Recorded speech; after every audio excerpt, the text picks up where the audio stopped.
Okay, welcome back. So I'm a little bit nervous. Now I played this morning, so I'm a little bit stiff and everything else, but I'm sure we're going to find out about my results in this FMS test. Okay, so take it easy on me here. Gotcha. And remember, what's crazy is too, it's like I feel like I'm so much better than I was a year ago. Yeah, and you might be. This is not negating. You could be twice as good as you were a year ago, but it doesn't mean that you still don't have movement issues you want to correct. Okay, that's Another thing, whether you played this morning or not has nothing to do, like the screen, you don't need to warm up, it's just basic movement, so it's not related to that anyway. You would have scored the same if you'd come in before you played. Okay, well that's good to know. Okay. Anyway, so yeah, like we were talking about earlier, there's 7 parts of the screen, they all score between a 1 and a 3. You want 2s and 3s. You don't want asymmetries. You want either symmetrical 2s or symmetrical 3s. You don't want 1s, you don't want 0s, and you don't want left-right asymmetries. That's it, right? So 14 or better, because there are 7 screens without asymmetries.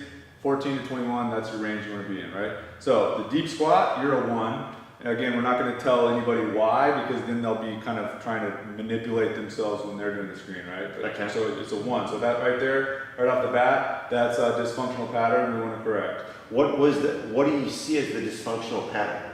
Without telling them what it is, but can you tell me I'm not going low enough? Is it my back hinging forward? It has to do with the position of the bar, how much over your body and over your feet it is. See, now I'm okay, I get that. Okay, I get it. And then it has to do with the forward pitch of your body.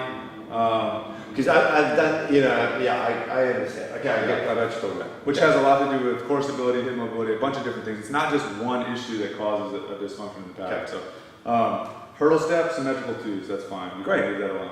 Inline lunge, symmetrical 2s, that's fine too.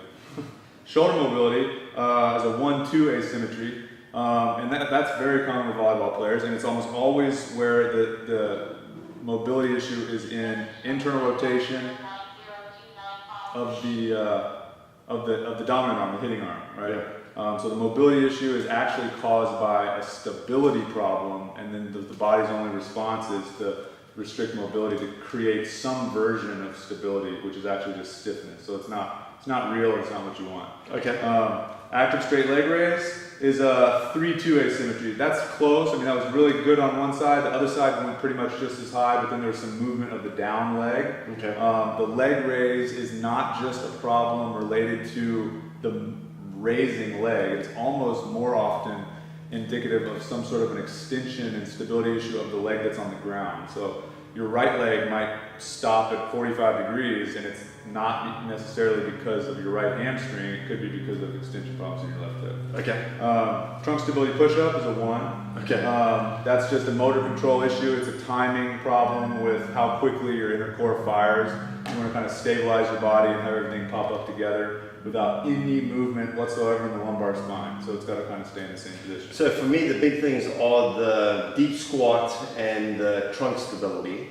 Right. And the shoulder, yeah, it's bad, but that's pretty common again with volleyball. But still worth cleaning up, and it'll definitely improve your arm swing and your durability. You'll be able to play, 5 days a week, and you'll feel just as good on a Friday as a Monday. That's another thing. That's a big deal, especially with hitting, because it's like I got to hit coming in a few months. I'm hitting a lot. I cannot tell you how many athletes come in and they say that the longer they play consecutively at high volume, it kind of just deteriorates. Where at like the end of a 5 to 10 day span, they're way worse off. They just don't feel as fast or explosive as they did at the beginning. If your movement is clean and you're checking and maintaining the basics, you will be jumping just as high and hitting just as hard on the 10th day as the first day. So and that's not an age issue either. Just because you're 43, the reason your shoulder's stiff and you feel funny getting out of bed is not because you're old. It's because your movement has eroded.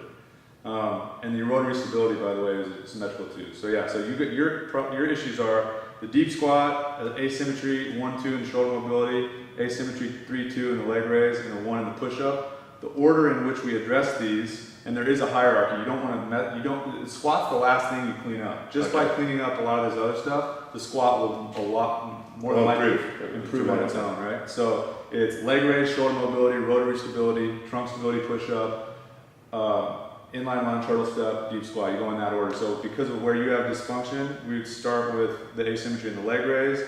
Then we're going to deal with the shoulder mobility asymmetry. Once those two are clean, we can step up, work on the push-up, and then eventually kind of get up and start doing the squat. So that's why somebody like you, high-level athlete, trying to play in the Olympics, extremely competitive, you've got basic mobility stability issues that if you're going to run out and start doing, you know, 4 days, 5 days, explosive, whether it's playing your sport or just doing heavy lifting and training, you're not going to know it, but anything you load, if you're doing any sorts of weights, you're actually probably reinforcing things you don't want to reinforce. So you got to kind of rewind, take a little time out, clean up the basics, and then it'll be 50% better. A lot of people don't want to take the time off. They're like, I can't stop training to fix the corrective. In the long run, you're going to be better off if you just back off for a little bit and clean everything up. You'll be getting more out of every workout. Okay, so really, really powerful stuff. It goes back to some of those core principles on training and working out, which is mobility before stability, stability before movement, movement before strength. Right. Okay, and the problem is, you know, like me right now, I'm like, let's go, I want to go. Yeah, So exactly. And a lot of times, maintaining movement, this is another functional movement systems quote or idea, maintaining movement will keep you stronger than practicing strength. You got a lot of people that are too tight, they're out there lifting a bunch of weight and they'd be better off just staying mobile. Okay, pretty good stuff. Okay, to see more videos, go to volleyball1on1.com, or if you're interested in working with Eric or need more information, go to humanmovementlab.com.